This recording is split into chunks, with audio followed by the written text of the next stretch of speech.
సహోదరి సహోదరుడా, యేసుక్రీస్తు దివ్యనామములో మీ అందరికీ ఈ రాత్రికాల సమయములో శుభాలను వందనాలను తెలియచేస్తున్నాను. సృష్టికర్త అయిన ప్రభువారు మనతో మాట్లాడుచున్న మాట రండి విందాం. కీర్తనలు 14వ అధ్యాయము 5వ వచనం. ఎందుకనగా దేవుడు నీతిమంతుల సంతాన పక్షమున ఉన్నాడు. దేవుని బిడలారా, విన్నారు గదా. దేవుడు నీతిమంతుల సంతాన పక్షమున ఉన్నాడని రాయబడిన వాక్యం. ఆయన నీతిమంతుల సంతానాన్ని వదిలిపెట్టడు. నీతిమంతుల బిడ్డలను ఆయన ఎన్నటికీ విడిచిపెట్టడని చెప్పుచున్నాడు. కానీ కొన్నిసార్లు పిల్లల కాపురాలు చెడిపోయి ఉంటాయి. కొన్నిసార్లు సరైన వివాహము జరగకుండా ఉంటుంది. కొన్నిసార్లు తల్లిదండ్రులకు పిల్లలు దూరముగా ఉంటారు. కొన్నిసార్లు పిల్లల వల్ల తల్లిదండ్రులకు బాధ కలుగుతూ ఉంది. కంగారు పడకండి, ఆయన వైపు తిరగండి.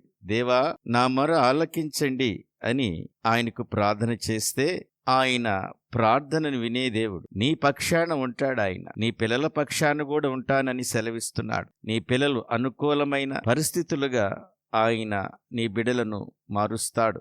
నీ పిల్లల మధ్య నీకు అపారమైన ప్రేమను అనుగ్రహిస్తాడు.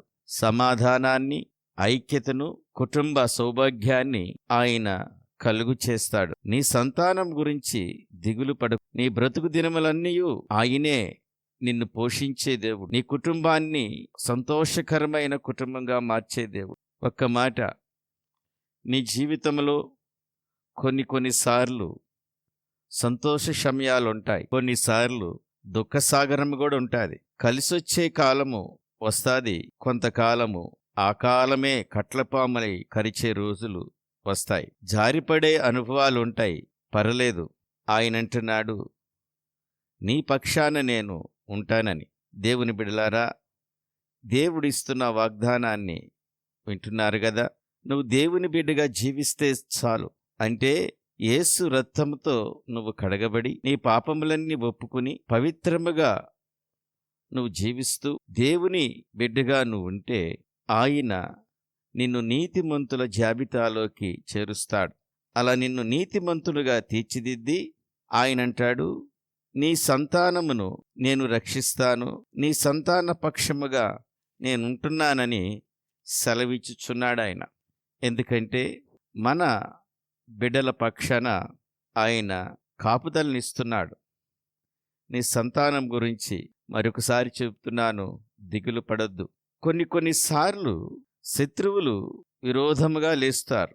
గాఢాంధకారము కమ్మినట్లు నీకు అనిపిస్తుంది. కొన్నిసార్లు బంధకాలు బంధించబడి ఉన్నట్టు ఉంటాయి.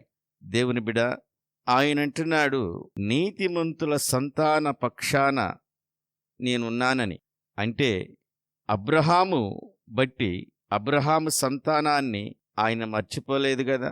ఆకాశ నక్షత్రముల వలె వారి సంతానాన్ని ఆస్వాదించిన దేవుడు. దావీదు సంతానం గురించి ఆయన ఇదే వాగ్దానాన్ని స్థిరపరిచాడు. దావీదు సంతానం గురించి ప్రభువారికి గోజాడాడు. ఆయన సంతానాన్ని ఆయన జ్ఞాపకం చేసుకోలేదా? అహరోనుని జ్ఞాపకం చేసుకోలేదా? అహరోను యొక్క సంతానాన్ని ఆయన ఆశీర్వదించలేదా? దేవుని బిడ్డ, ఆందోళన పడొద్దు, బాధపడొద్దు, దిగులు పడవద్దు. మొదట నీ జీవితాన్ని యేసుకు సమర్పించుకో. ఆయన రక్తముతో కడుగు. పవిత్రముగా నీ జీవితాన్ని కట్టుకో. ఆయన నిన్ను నీతిమంతుల జాబితాలోకి చేర్చాడు. పరలోకమంతా నీ పక్షాన, నీ సంతాన పక్షాన దిగొస్తుంది. విశ్వసించు, ఇది సత్యము. దేవుడు చెబుతున్న మాట. నీ పక్షాన, నీ పిల్లల పక్షాన దేవుడు నిలబడతాడు. ఆమేన్. ఎలానో తెలుసా?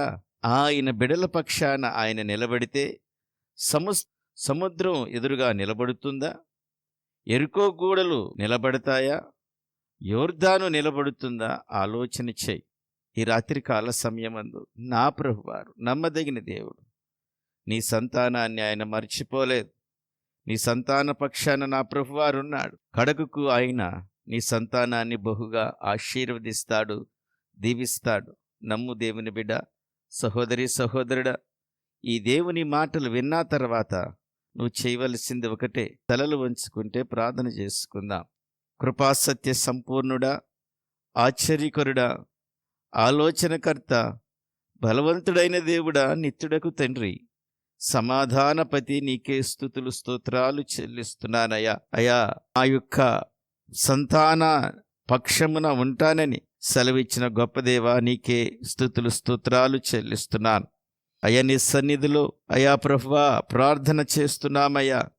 అయ్యా, మా పిల్లలను జ్ఞాపకం చేసుకోండి అయ్యా, వారి పక్షాన మీరుండమని వేడుకుంటున్నాను. అయ్యా ప్రభువా, నువ్వు మా బిడల పక్షాన ఉంటే వారు జయాన్ని అనుభవిస్తారయ్యా. అందును బట్టి నీ కొందనాలు. అయ్యా తండ్రి, నాయన ఉద్యోగ విషయంలో బిడల పక్షాన ఉండండి. అయ్యా తండ్రి, వివాహ విషయంలో మా బిడల పక్షాన ఉండమని వేడుకుంటున్నామయ్యా. బిడల యొక్క విద్యారంగంలో కూడా ప్రభువా మా బిడల పక్షాన ఉండమని, వారికి జయాన్ని అనుగ్రహించమని ప్రార్థన చేస్తున్నాను. కుటుంబాల్లో జరగవలసిన శుభకార్యములలో ప్రభువా మీరు కుటుంబ పక్షాన ఉండి ప్రభువా ఆ శుభకార్యములు జరిగించమని వేడుకుంటున్నాను. ఈ పగలంతా నీ ఉచితమైన ప్రేమలో కాచి కాపాడి రక్షించినందుకు నీకే స్తుతులు స్తోత్రాలు చెల్లిస్తున్నామయ్యా. అయ్యా, మా బిడ్డల విషయంలో తండ్రి ఈ కార్యం జరిగించమని ప్రార్థన చేస్తున్నాం. తండ్రి, సహాయం చేయండి ప్రభువా. నాయన, దిగులుగా ఉన్న బిడ్డలను జ్ఞాపకం చేసుకోండి. వారి హృదయంలో ఉన్న దిగులను అయ్యా తండ్రి మీరు తీర్చి ఆనందాన్ని, సంతోషాన్ని అనుగ్రహించమని ప్రార్థన చేస్తున్నాను. అయ్యా తండ్రి, మా పక్షాన మీకు ఉన్నతమైన ప్రణాళికలు ఉన్నాయి కదా ప్రభువా. తల్లి గర్భంను పుట్టక ముందే తండ్రి నేను మిమ్మల్ని చూచానని సెలవిచ్చేవయ్యా. అయ్యా తండ్రి, మా పక్షాన, మా బిడ్డల పక్షాన అయ్యా మీరు ఉన్నందుకు నీకే స్తుతులు స్తోత్రాలు చెల్లిస్తున్నానయ్యా. సహాయం చేయండి, కృప చూపించండి ప్రభువా. అనారోగ్యంగా ఉన్న బిడ్డలను దర్శించండి, సంపూర్ణమైన ఆరోగ్యాన్ని ప్రసాదించమని ప్రార్థన చేస్తున్నాను. అయ్యా, శరీర ప్రాణాత్మలకు ప్రభువా తండ్రి నాయన నీ పరిశుద్ధత ప్రభువా, నీ యొక్క పవిత్రతలో ప్రభువా మేము నిలుచులాగున, జీవించులాగున సహాయం చేయండి. ఆత్మీయంగా మమ్మల్ని స్థిరపరచండి, బలపరచమని వేడుకుంటున్నాను. నీ ఆత్మకార్యం జరిగించి మీరే మహిమ తెచ్చుకోమని, ఘనత, మహిమ, ప్రభావాలు మీకే చెల్లిస్తూ యేసుక్రీస్తు దివ్యనామములో అడిగి వేడుకుని ప్రార్థన చేయుచున్నాను పరమ తండ్రి, ఆమేన్. సహోదరి, సహోదరుడా, ఈ ప్రార్థనలు మీకు దీవెనకరముగా, ఆశీర్వాదకరముగా ఉంటే ఈ ప్రార్థనల ద్వారా మీరు పొందిన మేళ్లను కామెంట్స్ రూపంలో తెలియచేయండి. మీ ప్రార్థనా విన్నపాలను కూడా కామెంట్స్లో తెలియచేయండి. మీ కొరకు మేము ప్రార్థన చేస్తున్నాము. దేవుడు మిమ్మల్ని బహుగా దీవించునుగాక. రండి, ఈ పరిచర్యలు మిమ్మల్ని అందరినీ ప్రేమపూర్వకంగా ఆహ్వానిస్తున్నాను. మనమందరం కలిసి దేవుని రాజ్యాన్ని, నీతిని కడదాం. దేవుడు మిమ్మల్ని దీవించునుగాక. ఆమేన్.